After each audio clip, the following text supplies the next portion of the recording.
before you walk out today, don't forget this. Guys, do not forget to do this. We have been a strong supporter of the Canby Pregnancy Center for 30 years. We give to Canby Pregnancy Center on a regular basis. In fact, all the change that comes in, all the change throughout the whole year goes to Canby Pregnancy Center. And that gets to be a lot of coin after a while. And so we support them, but then we support them above and beyond that with monthly gifts as well. And so guys, what I want us to do is to donate to Canby Pregnancy Center.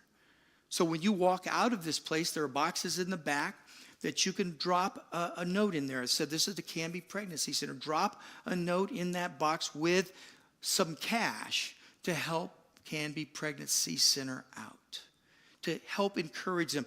And I'm going to say this, guys. I know both of us, my wife Annette and I, can do this together. But guys, I'd like it be your hand that drops that donation in there. As a man who represents men of God, to say, I'm going to be a man, I'm going to step up, I need to do what I can to help. Listen, I'm going to say something that may be hard for some of us to hear, and it is directed at all of us. It's directed at both men and women. When a society puts at risk the lives of innocent unborn children by making them expendable, they put at risk all innocent young lives in that society. Death and sin has no boundaries. Death and sin takes every opportunity to move wherever it's going to move. See, when the legalization of abortion came, not only put the unborn in harm's way, but it put all children in harm's way. When a society dehumanizes and devalues any human life, then death will not be exclusively kept to the unborn. It's too diabolical. It's too hideous. It wants to go in so many other places. That's the way that sin and death work. Abortion opens the door for young, innocent lives to be dehumanized and devalued. So what's the evidence? Doesn't take long to find evidence. We have evidence all around us. The evidence seen has this tremendous escalation over the last 15, 20, 30 years of children at risk. Think about this just for a moment. The number of children that are now caught in the web of pornography, child porn, that's risen. Child sex trafficking has risen. Child suicide has risen. And child homicide has risen beyond anything else. It is exponential how many children today are killed with gun violence, now much more than through car accidents. That's never happened until just recently.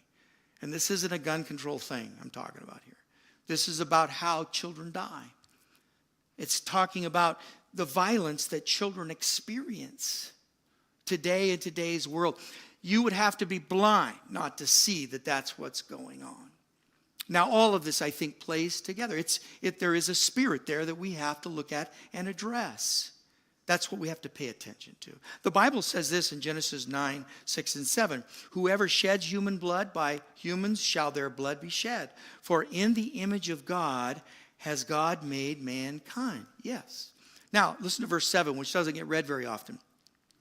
As for you, be fruitful, increase in number, multiply on the earth, and increase upon it. That's a God-giving life. That's a God who gives life right there. Now, I know that there's seasons in our life where we can physically do this. I'm not there anymore. But I'll tell you what I do is I'm going to support my kids and having grandkids. I'm going to be there. We're having our 10th shitty time now. And I can't wait to meet Genesis. I can't wait to meet this little girl. And I know inside of me, she is created in the image of God. And I can't wait. I can't wait. Annette and I can't wait. Times we get to help raise our grandchildren. So we're doing what verse 7 says. We're perpetuating life. The other night, 2 nights ago, we had 8 of the 10. Is that how many we had? 8? We had 8. I lost count. We had 8 of them. I mean, just piling in. And they spent the night and slept everywhere in our house, made a mess everywhere in our house. But it was like, this is life. God is a promoter of life. Say amen to that. and we keep looking to God, saying, God, you are the author of life, not death. Life belongs to God. Listen to this. And humans do not have absolute autonomy or sovereignty over their own lives. If you're married, you know that. She cares about what I do with this. I care about what she does with that. We care. We don't live sovereign, separate lives. We are the stewards of the life given to us by God, and all life is to be cherished and protected. That's why the Bible compels us to have the Imago Dei theology of life. And I'm going to tell you what it is in one simple sentence. This should be our theology. From the womb to the tomb. From the womb to the tomb, we support life. From the womb to the tomb. Now you can say that, from the womb to the tomb. Louder, man. You got to say it a little louder, like you're convinced. It's from the womb to the tomb. The womb to the tomb theology should not only inform how we see and we treat the unborn, but the womb from the tomb should also inform how we see and treat others. Those that we live life with, those that we go about daily business with, how I treat you, how I look at you, how I see other people different than myself. How I see other ethnicities, how I see and hear other languages. I need to be reminded that all of us are created in the image of God. And that should inform the way that I treat people. That should inform the way that I go about business. Now, I'm going to marry two things here together that maybe you never thought about. But I'm going to do this because there's a culture out there that sometimes in church we don't pay attention to.